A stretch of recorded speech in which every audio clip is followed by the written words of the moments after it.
There's a difference between focus, attention, concentration, and observation, and it's important to know the difference and how to use each to be able to ignore the pretty details and interaction and distraction to direct your focus on what's important in that moment.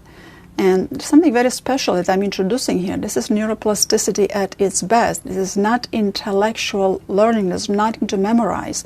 But we're going to expand your observational resources with highly intuitive techniques for developing a brand new set of skills as automatic habits. And I'm going to let you in on a little secret. It is your thoughts and your feelings that allow the gates wide open to the possibilities of your choice. Focalization and concentration require a certain level of observation and directing your stream of thoughts to where the attention is needed in that moment. So, what do you choose to focus on? And how can you focus better? So, let's find out. I'm Carmen Sauci, and I'm going to improve your life.